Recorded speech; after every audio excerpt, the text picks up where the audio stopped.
नमस्कार दोस्तों, target with PS Parihar channel में आपका स्वागत है। इस चैनल के माध्यम से आप लोगों को विद्यार्थी जीवन से संबंधित सभी सूचनाएं प्रदान की जाती हैं।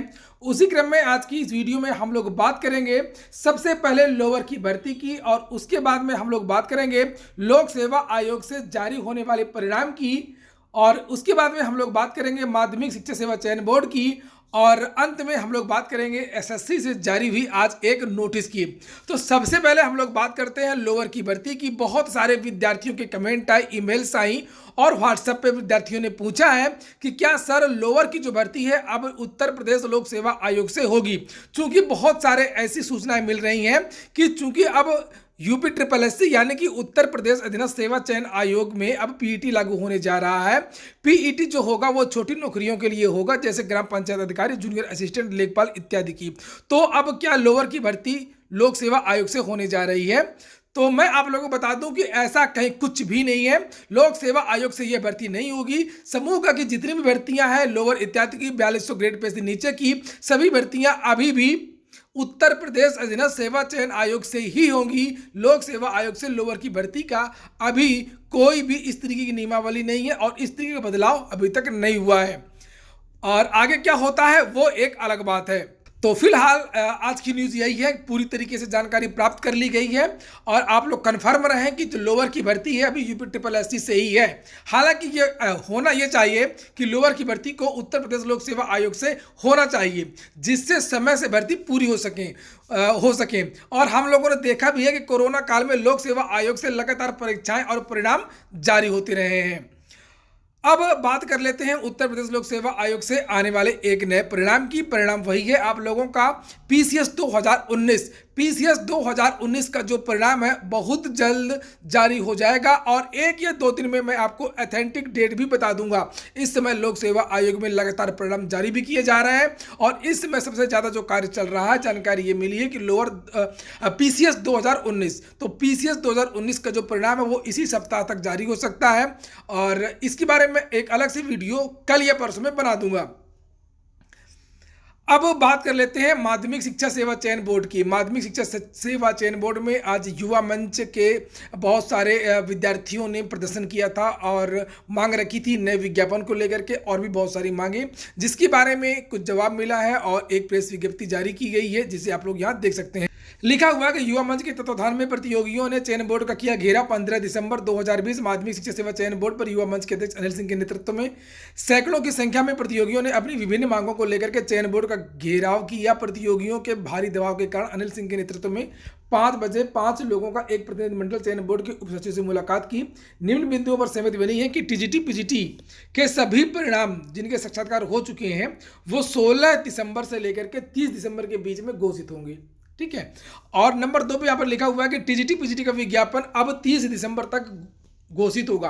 पहले ये कहा गया था कि 20 दिसंबर के पहले नोटिफिकेशन जारी कर दिया जाएगा, लेकिन अब ये बताया जा रहा है कि 30 दिसंबर तक घोषित होगा, जिसमें तदर्थ की सीटें भी शामिल होंगी और तदर्थ शिक्षकों को अधिकतम जो भारांक है वो 50 का नहीं 35 का ही दिया जाएगा। वीडियो को लाइक बिल्कुल कर दिया करें और जो मित्र शेयर कर सकते हो तो वीडियोज को शेयर भी कर दिया करें। नीचे लिखा है कि सामाजिक विषय का साक्षात्कार माननीय उच्च न्यायालय के अंतिम निर्णय के आधार पर होगा और इस आंदोलन बहुत सारे विद्यार्थियों के यहाँ पर नाम भी लिखे हुए हैं। लेकिन बहुत सारे प्रतियोगी हैं जो चाहते हैं कि नोटिफिकेशन जल्द से जल्द जारी हो और जो वेटिंग लिस्ट है यानी कि प्रतीक्षा सूची वो 25% दी जाए, और जो तदर्थ शिक्षक भारांक लेकर के भी फेल हो जाते हैं, मेरिट सूची में नाम नहीं उनका आ पाता है, तो ऐसे तदर्थ शिक्षकों के पदों में समान अभ्यर्थियों को शामिल कर दिया जाए या उनकी नियुक्ति दे दी जाए। तो तदर्थ शिक्षक अगर भारांक लेकर के भी पास नहीं हो पा रहा है, अगर उनको 20 नंबर का भारांक भी दिया जा रहा है तभी वो पास नहीं हो पा रहा है, तो उन सीटों में समान अभ्यर्थी के चयन हो, ऐसी भी मांगे बहुत सारे विद्यार्थी कर रहे हैं। खासतौर से प्रतियोगी छात्र मोर्चा भी 17 दिसंबर को प्रदर्शन करेगा। माध्यमिक शिक्षा सेवा चयन बोर्ड में जो विद्यार्थी प्रयागराज में रहते हैं वो वहां पर पहुंच सकते हैं और प्रतियोगी छात्र मोर्चा की तरफ से भी प्रेस विज्ञप्ति जारी की गई है। 17 तारीख को 11 बजे सब विद्यार्थी पहुंचेंगे और ये मांग रखेंगे माध्यमिक शिक्षा सेवा चयन बोर्ड में कि जो नया नोटिफिकेशन वो जल्द से जल्द जारी किया जाए। नोटिफिकेशन में तदर्थ शिक्षकों को जो 35 नंबर का भारांक दिया जा रहा है उसमें कम से कम दिया जाए और अधिकतम 20 अंक प्रतिवर्ष, यानी 1 अंक, यानी ज़्यादा भारांक न दिया जाए, केवल 20 अंक का भारांक दिया जाए और प्रतिवर्ष 1 अंक के हिसाब से ही दिया जाए। अगली मांग है इन लोगों की कि तदर्थ शिक्षकों को अगर भारांक दिया जाता है तो उनकी रिक्तियों को मूल विज्ञापन में जोड़ा जाए तथा विज्ञापन में उनकी रिक्तियों का विवरण अलग से हो कि इतने तदर्थ शिक्षकों के पद हैं, जिससे नए प्रतियोगी छात्र यह जान सकें कि तदर्थ शिक्षकों की रिक्तियों की संख्या कितनी है। अन्यथा पूरा विज्ञापन खिचड़ी हो जाएगा, विद्यार्थियों को मालूम नहीं हो पाएगा कि आखिरकार जो तदर्थ शिक्षक हैं वो किन पदों पर चयनित हुए हैं। इसके बाद में अगली जो मांग है कि सर्वोच्च न्यायालय के आदेशानुसार तदर्थ शिक्षकों एवं नए प्रतियोगी छात्रों की परीक्षा एक साथ कराई जाए और अधिकतम 20 अंक के भारांक पाने के बाद भी कोई तदर्थ शिक्षक मेगा सूची में स्थान बनाने में अगर असफल होता है तो वह सीट नए प्रतियोगी छात्र को दे दिया जाए। अगर तदर्थ शिक्षक फिर भी फेल हो जाते हैं तो उन सीटों की जगह, मतलब वो जो पद है तदर्थ शिक्षकों के, उन पदों पर समान विद्यार्थी का चयन किया जाए। इसके बाद में 2016 का परिणाम है वो शीघ्र से शीघ्र जारी किया जाए। संशोधित विज्ञापन में ईडब्ल्यूएस का अलग से विवरण दिया जाए। ईडब्ल्यूएस से आवेदन किए गए अभ्यर्थी का अगर नंबर ज़्यादा है तो उसको सामान्य वर्ग में रखा जाए। सामाजिक विज्ञान का जो इंटरव्यू डेट है वो घोषित किया जाए। जीव विज्ञान 2016 की परीक्षा की डेट है वो जल्द से जल्द घोषित की जाए। 2011 का जो जीव विज्ञान का परिणाम है वो घोषित किया जाए। चयन बोर्ड से जिन विषयों का परिणाम आना शेष है उन विषयों पर अंतिम परिणाम में 25% की वेटिंग लिस्ट जारी की जाए, क्योंकि इस समय बहुत सारे जो परिणाम है वो पहले ही आ चुके हैं, खासतौर से एलटी ग्रेड और पीसीएस आरओ एआरओ 2017 इत्यादि। 10 नंबर पर है सभी परीक्षाओं में प्रतीक्षा सूची में चयनित अभ्यर्थियों के नियुक्ति के लिए जिला विद्यालय निरीक्षक को निर्देशित कर दिया जाए कि वो देखें वहां पर कितने विद्यार्थी ज्वाइन कर रहे हैं कितने नहीं। सभी विषयों में चयनित वैसे अभ्यर्थी जिनकी नियुक्ति अभी तक किन्हीं कारणों से नहीं हो पाई है उनका अन्यत्र समायोजन किया जाए।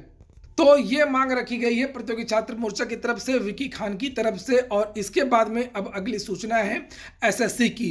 एसएससी ने फिर से एक नोटिस जारी किया है, चूंकि अभी हाल ही में विज्ञापन आया था एसएससी सीएचएसएल का कंबाइंड हायर सेकेंडरी लेवल का फॉर्म आया था, उसकी जो अंतिम तिथि है उसको बढ़ा दिया गया है।